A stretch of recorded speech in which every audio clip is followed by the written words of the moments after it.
नमस्कार, ମୁଁ ନିବେଦିତା ବାବାଳ ସିଂହପୁର ଗୁରୁ ଯାଜପୁରରୁ ସାହିତ୍ୟ ମହାକାର ଗଳ୍ପ ଆପଣଙ୍କୁ ସ୍ୱାଗତ କରି ଆରମ୍ଭ କରିବା ଗଳ୍ପ ନିଜ ହେଲେ ବି ନୁହେଁ ଏ ଏକ ଶିଶୁ କବିତା। ଆଶା କରୁଛି ସମସ୍ତଙ୍କ ହୃଦୟକୁ ଛୁଇଁବ ଏବଂ ଭଲ ଲାଗିବ। ଗଳ୍ପ ନିଜ ହେଲେ ବି ନୁହେଁ, ପଢୁଛନ୍ତି ନିବେଦିତା ବାବାଳ। ଥରେ ହଳଦୀ ବସନ୍ତ ଘର ଚଟିଆ କୋଇଲି ବଣି ବଗ ଓ ଅନ୍ୟ ପକ୍ଷୀମାନେ ଅନ୍ୟ ସମସ୍ତ ପକ୍ଷୀଙ୍କୁ ଛାଡ଼ି ସଭାରେ ସଭାର ମୁଖିଆ କହିବା ଆରମ୍ଭ କର। ଭାଇମାନେ, ଆମ ପକ୍ଷୀ ଜଗତର କଳଙ୍କ କୁଆ, ଯାହାକୁ ସମସ୍ତେ ନା କରନ୍ତି। ପୃଥିବୀ ପୃଷ୍ଠରେ ଯେତେ ସବୁ ଆବର୍ଜନା ଅଳିଆ ଗାଈ ଗୋରୁ ଛେଳି ପୁରା ପଚାସଢା ଶରୀର ନଈ ନାଳରେ ଭାସି ଯାଉଛି, ତାକୁ କୁଆ ମାନେ ଭକ୍ଷଣ କରୁ। ଛି ଛି, ଯୌତ ରଙ୍ଗ ପୁଣି କର୍କଶ ସ୍ୱର, ଥରେ ଶୁଣିଦେଲେ ବିରକ୍ତି ଲ। ମଙ୍ଗଳ କାମକୁ ଅମଙ୍ଗଳ କରନ୍ତି, ପଚାସଢା ଖାଦ୍ୟ ଖାଆନ୍ତି ବୋଲି ଦୁର୍ଗନ୍ଧ ଛାଡୁଛି। ତେଣୁ ତାକୁ ସଭାରେ ବସାଇବା ନାହିଁ। ତାଙ୍କର ଯୋଗ୍ୟତା ନାହିଁ ଆମ ସାଙ୍ଗରେ ବସିବା ପାଇଁ। ଠିକ ଏଇ ସମୟରେ କାଉ ଆସି ସଭାରେ ବସିଲା। କାଉକୁ ଦେଖି ହଳଦୀ ବସନ୍ତ ବାୟା ଚଢେଇ ମାନେ ଛି ଛପି କରିଥିଲେ। କାଉକୁ ଏ କଥା ଭାରି ବାଧିଲା, କିନ୍ତୁ ମନ କଥା ମନରେ ରଖି କହିଲେ, ଭାଇମାନେ, ତୁମେ ମତେ ଘୃଣା କରିବା ଆଦୌ ଉଚିତ କଥା ନୁହେଁ। ତାଚ୍ଛଲ୍ୟ ସ୍ୱରରେ କୋଇଲି କହିଲା, ତୁ ଗୋଟେ ନିହାତି ଅପରଜୀବୀ। ତୁ ଅଖାଦ୍ୟ ଖାଉଛୁ, ପରିବେଶକୁ ନଷ୍ଟଭ୍ରଷ୍ଟ କରୁଛୁ। ପାଚିଲା ଫଳ ତତେ ଗନ୍ଧାଏ। ଯା କଳା, ତୋର ଏଠି ବସିବାର ଅଧିକାର ନାହିଁ। ସମସ୍ତ ଚଢେଇ କୋଇଲି କଥାକୁ ବାହା କର ସମର୍ଥନ ହେବ। କାଉ ରାଗି ଯାଇ କୋଇଲିକି କହିଲା, ତୋର ଏତେ ଗର୍ବ, ମତେ ଘୃଣା ହୁଏ। ଆରେ ମୁଁ ନଥିଲେ ଆମ ପରିବେଶ ଦୂଷିତ ହେଇଯାଆନ୍ତା। ଆବର୍ଜନା ଗନ୍ଧରେ ସମସ୍ତେ ଅଣନିଶ୍ୱାସୀ ହୋଇ ମରିଯାଆନ୍ତି। ଆମେ ସୃଷ୍ଟିର ମଙ୍ଗଳକାରୀ କରୁ। ଶୁଣ କହିଲୁ, ତୁ କାହିଁକି ନିଜକୁ ସମାଜର ବୋଝ ବୋଲି ଭାବୁନୁ? ତୋ ଦେହ କୋଉ ସୁନା ପରି ଚକଚକ କରୁଛି ଯେ ତୁ ମୋ ରଙ୍ଗକୁ ଗୁଣ। ତୁ ଭାବିବା ଉଚିତ, ତୋର ବି ରଙ୍ଗ କଳା। ନିଜ ଆଗରେ ଆମକୁ ଝିଅ ମନେ କରିବା ତୋର ଗୋଟେ ବଡ ବଡ।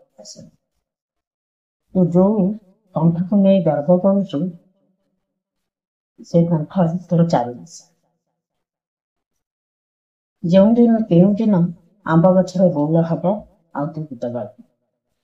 ମୋ ସ୍ୱର କର୍କଶ ହେଲେ ମଧ୍ୟ ମୋ ଉପରେ ଈଶ୍ୱରଙ୍କର ଆଶୀର୍ବାଦ ଅଛି। ମୋ ପରାକାଷ୍ଠା ବିଷୟରେ ବହୁତ କିଛି ଜାଣିବ। ଯୁଗେ ଯୁଗେ ପୁରାଣରେ ମୋ ଗାଥା ଲେଖା ହୋଇଅଛି। ପୁରାଣ କଥା ତ ଛାଡ଼, ଦୈନିକ ଜୀବନରେ ମୋର ଆବଶ୍ୟକତା ଅଛି।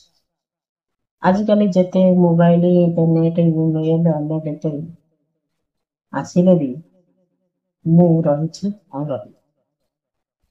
ଶୁଭ ସୂଚନା ଦିଏ, ଆଗକୁ ବିପଦ ଥିଲେ ଜଣାନ୍ତି। ସତ, କାଉ ଚତୁର୍ଭୁଜ ହେବା କଥା ତ ଶୁଣିଲେ ତୁ ଈର୍ଷାରେ ଜାଣିବୁ। ମୁଁ ପୁରାଣ ଆଡକୁ ଯାଉନି। ଅନ୍ୟକୁ ତୁଚ୍ଛ ମଣିବା ଆଗରୁ ନିଜକୁ ଥରେ ପଚାରି ଦିଅନ୍ତୁ କହିବି, ନିଜର କଣ ଭଲ ଗୁଣ ଅଛି, କଣ ଦୁର୍ଗୁଣ ଅଛି? କାଉର କଥା ଶୁଣି କୋଇଲି ରାଗରେ ଫଁ ଫଁ ହୋଇ ପଡ଼ିଲା। ମୁଁ ଅପର୍ଦ୍ଧା, ମୁଁ ସମାଜ ପାଇଁ ବୋଝ, ବରଂ କହ ତୁ ସମାଜ ପାଇଁ ବୋଝ। ଆରେ କାଉ, ଶୁଣ, ରୋଗ ଶଯ୍ୟାରେ ପଡ଼ିଥିବା ବ୍ୟକ୍ତି ଯଦି ତୋ ରାଗଣା ସ୍ୱର ଶୁଣେ ତତେ ବେକା। ତୁ ପରା ମହାକାଳର ସୂଚନା। ମୋ ରଙ୍ଗଟା ସିନା କଳା, ସଭିଙ୍କ ମନକୁ ମୁଁ ଅପରନ୍ତି ଆନନ୍ଦ ଭରିଦିଏ। ମୋ ଗୀତ ଯିଏ ଶୁଣେ ମୋ ଅପହାର ଶାନ୍ତି ପାଏ। ସମସ୍ତେ ମତେ ଭଲ। ଏମିତି କାଉ ଓ କୋଇଲି ଦୁହେଁ ଦୁହେଁଙ୍କର ବଡ଼ିଗାମାନ କରିଦେଲେ। ଠିକ୍ ଏତିକିବେଳେ ହନୁମାଙ୍କର ଡେଇଁ ଡେଇଁ ଆସି ଗୁରୁଜନଙ୍କୁ ସନ୍ତୁଷ୍ଟ କରିବା ପାଇଁ ଚେଷ୍ଟା।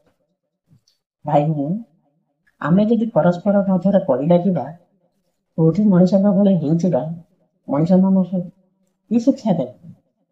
ଆଜିକାଲି ମଣିଷମାନଙ୍କୁ ଦେଖୁନା, ଶାନ୍ତି ନଷ୍ଟ କରିବା, ଅଶାନ୍ତିକୁ ନିଆଁ ଲଗେଇବା, ଅନ୍ୟ ଜଣଙ୍କ ଆନନ୍ଦ ଦେଖି ସ୍ୱାଧୀନ କରିବା, କୌଶଳ କରିକି ଅନ୍ୟକୁ ବିପଦରେ ପକାଇବା, ନିଜେ ଭଲରେ ରହିବା ପାଇଁ ସବୁବେଳେ ଚେଷ୍ଟା କରିବା, ଅନ୍ୟ ଆଗରେ ନିଜର ଗୁଣ ବସାଇବା, ଅନ୍ୟର ଆହାର ଛଡ଼ାଇ ନେଇ ନିଜେ ହଡପ କରିବା, ହକ ପୂରଣ ପାଇଁ ଅନ୍ୟ ଦୁଃଖ କଷ୍ଟ ଦେଖି ଆମେ ହସ ମଜାରେ ଉଡାଇବା ଇତ୍ୟାଦି ବଦ ଅଭ୍ୟାସ ସବୁ ମଣିଷମାନଙ୍କ ପାଖରେ ଭରି ହୋଇ ରହିଛି। ତୁମେମାନେ କଣ ଅହଙ୍କାରୀ ମଣିଷଙ୍କ ପରି ନ ଅହଙ୍କାରୀ ନ ହୋଇ ନିଜ ଭିତରେ ତୁମରି ଶାନ୍ତିରେ ରହିପାରିବ? ନିଜ ଭିତରେ କେମିତି ବୁଝାମଣା ଠିକ୍ ରହିପାରିବ? ବାପୁତକ ଆଇସ କେମିତି ତମେ ଭଲରେ ବଞ୍ଚିପାରିବ? ଆତ୍ମଗର୍ଭ ଅଭିମାନରେ ନ ରହି ସମସ୍ତଙ୍କୁ ପ୍ରେମରେ କରିବା ନିହାତି ଦରକାର। ପରସ୍ପରଙ୍କୁ ଭଲ ପାଇବା ଦରକାର। ସହାନୁଭୂତି ଦେଖାଇବା ସହିତ ସେହି କଥା ଚିନ୍ତା କରିବା ଦରକାର। ସମାଜ ପାଇଁ ସମସ୍ତଙ୍କର ସମାନ ଅବଦାନ ରହିଛି। ସମସ୍ତେ ସମସ୍ତଙ୍କ ପାଇଁ ଦରକାର। କାଉ ବି ଦରକାର, କୋଇଲି ବି ଦରକାର। କୌଣସି ପକ୍ଷୀ ହୀନ ନୁହେଁ। ସବୁଠାରୁ ବଡ କଥା ହଉଛି ଅନ୍ୟର ଦୋଷ ଦୁର୍ବଳତାକୁ ଚିହ୍ନଟ କରିବା ପୂର୍ବରୁ ନିଜର ଦୋଷ ଦୁର୍ବଳତାକୁ ଚିହ୍ନିବା ଦରକାର। ମଣିଷ ସମାଜକୁ ଏହି ଉପଦେଶ କାହାକୁ ହେ ଜ୍ଞାନ ନ କରି ସମସ୍ତଙ୍କ ହୃଦୟରେ ଯୋଉ ଗୁଣ ଅଛି ତାହା ଭିତରେ ବିକଶିତ ହୋଇପାରିବ, ସେଥିପାଇଁ ଯତ୍ନ ହବା ଉଚିତ। ପ୍ରେରଣାର ଉତ୍ସ ହୋଇ ସବୁଙ୍କର ଉଦାହରଣ କାଢିବା ଦରକାର। ଏକଥା ଶୁଣି କାଉ ଓ କୋଇଲି ଅନ୍ୟ ପକ୍ଷରୁ ବି ସମସ୍ତେ ଚୁପ ରହିବେ। ଆମର ଭୁଲ ହେଇଯାଇଛି ବୋଲି କହି ମାତାକୁ କ୍ଷମା ମାଗିଲେ। ଆଜିଠାରୁ ଆମେ ମଣିଷଙ୍କ ଭଳି ଅହଙ୍କାରୀ ବୃଦ୍ଧି ନ ହୋଇ ଭାଇ ଭାଇ ହୋଇ ସ୍ନେହ ପ୍ରେମ ଭଲ ପାଇବା ରାଖି ଚଳିବା ଉଚିତ। ନମସ୍କାର।